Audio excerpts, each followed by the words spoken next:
Assalamu alaikum wa rahmatullahi wa barakatuh. Good morning, good afternoon, good evening, according to the time of watching the video. Today, inshallah, we are going to speak about drama for Prep 1, The Merchant of Venice, Act 4.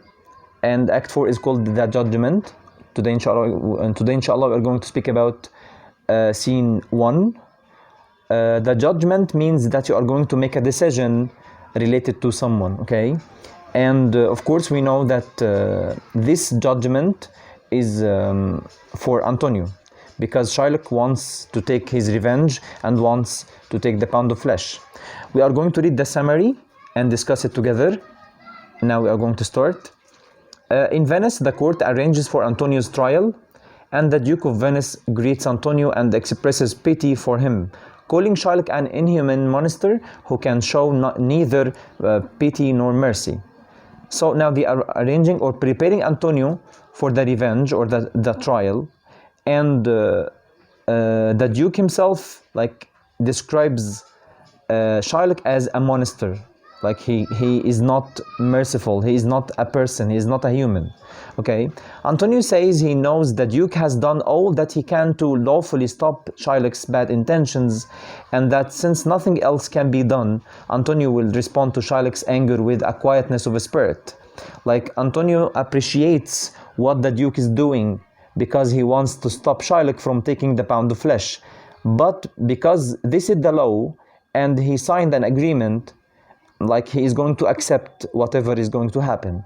Okay, the Duke lets Shylock into the courtroom and speaks to him, saying that he believes that Shylock means only to frighten Antonio and he will show mercy. Like he encourages him to show mercy, like we think that you are playing only, we are just frightening him, you are going to let him go, and so on. And the Duke says no one believes that Shylock actually means to force such a horrible penalty on Antonio, who has already suffered the loss of his ships. Like the Duke says that Antonio already lost his ships, so only you are frightening him, you are not going to do such a horrible thing.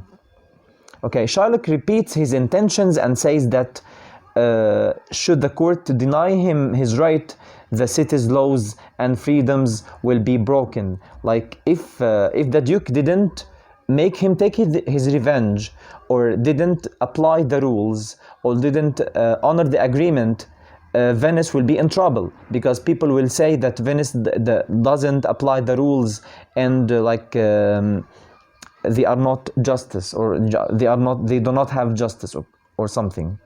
Shylock offers no explanation for his insistence other than to say that certain hatreds, like certain passions, are lodged deep within a person's heart. Like they say, why do you do that to Antonio? And he gives no clear explanation. Like, I only hate him. Like Shylock says, I only hate Antonio, so I want to do that. Okay. Shylock hates Antonio, and for him that this is reason, or that is reason enough. No, now he says like this is enough. I hate him, and this is enough. Does that answer your question? Okay, so he doesn't give like a clear explanation for doing such a thing. Bassanio, who has arrived from Belmont, attempts to argue with Shylock, but Antonio tells him that his efforts are in vain. Like Bassanio tries also to convince or persuade Shylock to stop killing Antonio, or prevent him from killing Antonio, but Antonio says, no, don't waste your time. He's not going to change his mind. Okay. Bassanio offers Shylock 6,000 ducats, twice the amount of the original loan, but Shylock turns down the offer. Like Bassanio was ready to pay more money to free his friend, but Shylock refuses, saying he would not break his bond. Like, I will not break my promise, I will not accept anything rather than the agreement. I want the pound of flesh. When the Duke asks Shylock how he expects to receive mercy when he offers none, like if you do not show mercy towards others, you will not receive mercy from others. Like if you want to respect someone, you must, if you want to be respected, you must respect others, and so on. If you give, you will be given, and this is life. Shylock replies that he has no need for mercy as he has done nothing wrong. So I will not need it because I have done nothing wrong. This is my right. And this is the appearance that we see here, that Shylock says that it was his right. But in reality, was he right or no? What's your opinion about that? Think and tell me. Okay. Just as the slave-owning Christians of Venice would refuse to set their human property free. Like there in Venice, they had slaves, people working for them. They buy men or women to work for them.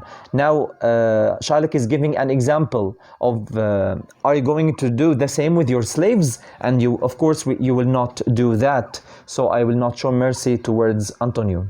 Shylock will not let the pound of flesh that belongs to him. So now he will not change his mind. He is stubborn. He is so cruel. He is unkind. He is a violent man. We can say that about Shylock. And then the Duke says that he has sent a message to the good lawyer, Dr. Bellario, asking him to come and decide on the matter. And here comes the point. They are going to use someone to help in the judgment, and the name is Dr. Bellario. Like we met this person, or we heard about him in the previous scene when Portia sent letters to him. Okay, news comes that the messenger has arrived from Bellario, and Salirio runs off to bring him. Meanwhile, Bassanio tries without much success to cheer up the sad Antonio. Bassanio is trying to comfort his friend, and this is should be like friendship should be like that. If your friend is sad or something, you must be beside him. Now Nerissa enters disguised as a lawyer's clerk and gives the Duke a letter from Bellario. Now Nerissa is here carrying a letter from Bellario, and Shylock sharpens his knife, expecting a judgment in his favor. Now Shylock is waiting for the judgment to say that he should take the pound of flesh. Okay, and Gratiano accuses him of having the soul of a wolf. Okay, like he's a cruel man, unkind man. And the Duke refers to the fact that Bellario's letter mentions a learned young lawyer named Balthazar, and orders the disguised Nerissa to admit the young man to the court. Now, we know from the letter that Bellario is not going to come, and instead he sent a good lawyer named Balthazar, and he is like inviting him to enter the court. Now the Duke reads the letter in his eternity, like all the letter. In it, Bellario writes that he is ill and cannot come to court, but that he has sent the learned young Balthazar to judge in his stead. Like instead of him, like Balthazar is going to give the judgment. Of course, we know that Portia enters disguised as Balthazar. This Balthazar is not a man. It's Portia, like in disguise. The Duke greets her and asks whether she is familiar with the details of the case. Like, does she know about the case or not? Of course, he's speaking to her as a male, not a female. But we know that she is Portia, so we speak about her as a female, okay? Portia answers that she knows the case well, and the Duke calls Shylock and Antonio before her. Like, now she's going to speak. Portia asks Antonio if he admits to owing Shylock money. So she is preparing, she is leading the action now. She is asking him, does this man owe you money or something? When Antonio answers yes, Portia concludes that the Jew or Shylock must be merciful. She is also arguing or urging or encouraging Shylock to be a merciful man. Shylock asks why he must show mercy. Why he must show mercy? Why should I show it? And in one of the play's most famous speeches, Portia responds that the quality of mercy is not strained. Like, it's the best thing in life. If you show mercy, this will benefit both sides. Okay? But is a blessing to both those who provide and those who receive it. Because mercy is an attribute of God. Like, Allah Azza wa Jal is merciful, so we should follow in the same steps. Portia reasons humans approach the divine when they do it. like you should be merciful, okay? Shylock brushes aside her pretty speech, however, by repeating his demands for justice and revenge. Whatever she says, he's not going to listen, and he wants to take the pound of flesh. Portia asks whether Antonio is able to pay the money, and Bassanio offers Shylock twice the sum owed. Like, is Antonio able to pay the money? She's asking, and Bassanio offers twice the sum.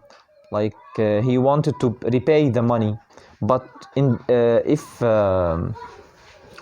if need be, Bassanio says he's willing to pay the bond 10 times over, or with his own life, and he's going to sacrifice himself if it is needed.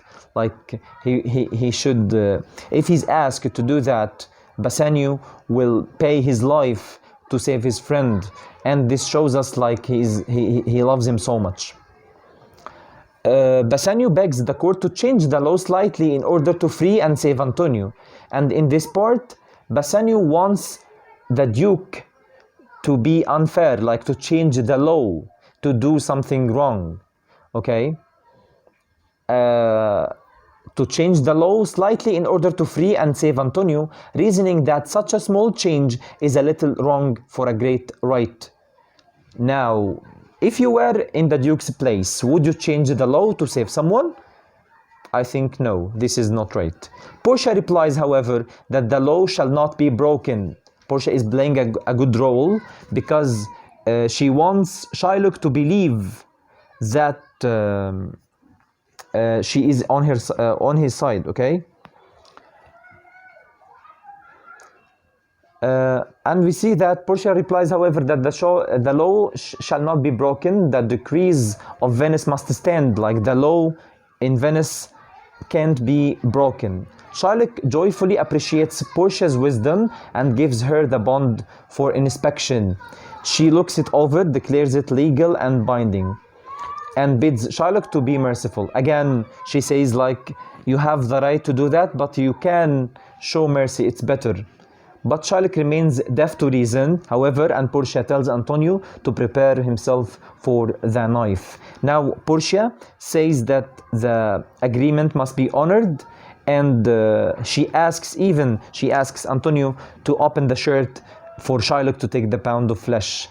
And if you want to know what happens after that, wait for another video from us, and your homework is to read the scene from page 41 until page 47, okay? Now I want to tell you that I'm so happy, okay? Wassalamu alaikum wa rahmatullahi wa barakatuh.